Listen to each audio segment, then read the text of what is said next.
But rather than a Christian service about God and country, they were forced to listen to the rantings of a lunatic. In the name of our God, I ask you to have mercy upon the people in our country who are scared now. There are gay, lesbian, and transgender children in Democratic, Republican, and independent families, some who fear for their lives. And her diatribe didn't stop there. And the people who pick our crops and clean our office buildings, who labor in poultry farms and meatpacking plants, who wash the dishes after we eat in restaurants and work the night shifts in hospitals, they may not be citizens or have the proper documentation, but the vast majority of immigrants are not criminals.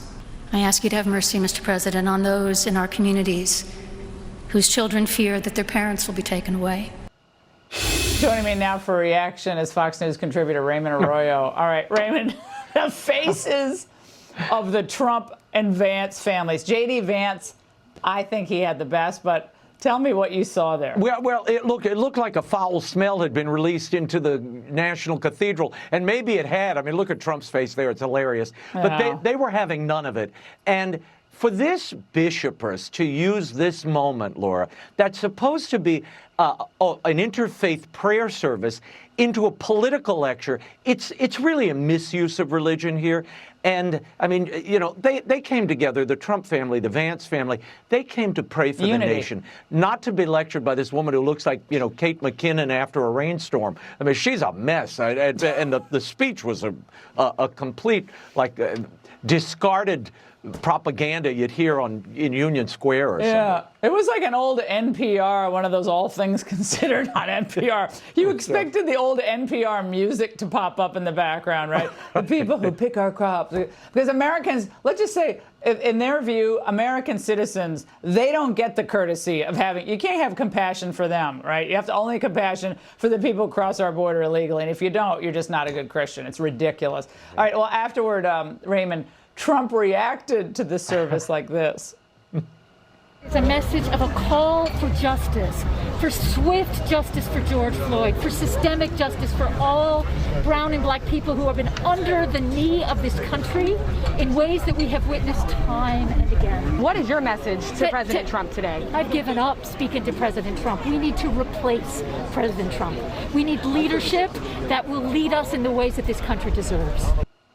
Okay, obviously. Lord, yeah, go ahead. Wasn't Trump. Take it away. But well, that was the Episcopal Bishop Marion Edgar Budd. And here's the problem. The inaugural committee, frankly, should have bailed the moment they saw she was leading this prayer service. She's always been more politician than preacher, Laura. And look, when you unpack her strident hatred of President Trump, I don't know why they put him in this position, frankly. He should not have been in the room with this. They should have moved the prayer service to the Basilica of the National Shrine, got a nice priest or bishop to come out and lead it, and it could have been very pleasant. We need to pray, not P-R-E-Y on the president. Raymond, anyone lecturing us about the George Floyd, riots that they think with justice for George Floyd when it was destroying people's communities and livelihoods, in one of those N95 masks or those masks with events, I can't. That brings back such a nightmare vision for most Americans to see some liberal individual screaming through a mask. I mean, we want to leave that behind, but we had to see that. It was 2020. That was the bishop. If we have that reaction of President Trump, though, today after the service, this is why the man won. And you alluded to this early on in your angle. And, he comes out and just says it like it is. He's not holding back. He never did. But this term, you feel he's not going to hold back at all.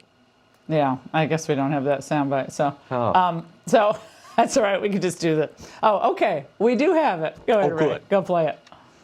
Go ahead. What did you think of the service? What did you think? Did you like it? Did you find it exciting? Not too exciting, was it? I didn't think it was a good service. No. They could do much better. Now, that was understated, Raymond. That was understated for Trump. That was actually a cool kind of he throw in some shade, but like not the full Trump shade. He was playing that's it not cool quite there. that's not quite the Yelp review I think the National Cathedral was looking for, but boy, did they get it. Yeah, it's uncomfortable to put him there and his family in that position. No, well, we don't want to elevate this anymore, but I thought that was so egregious, Raymond, and so out of touch. And I know a lot of denominations are struggling, not all, but some are struggling to put people in the pews. Yeah, that one in particular. I can't imagine the National Cathedral is attracting throngs of new worshipers with that kind of lecturing. Okay, I don't think that's what people are looking for in faith today. It's a sour note at the end of a beautiful inaugural weekend that invoked the 80s and a triumphant ascendant America. Then you get this, grumpy sour throwback to the. Yeah. It was like a throwing us throwback back to the George Floyd marches. Come on. No, it was a throwback to the 70s. I felt like it was like I was in high school.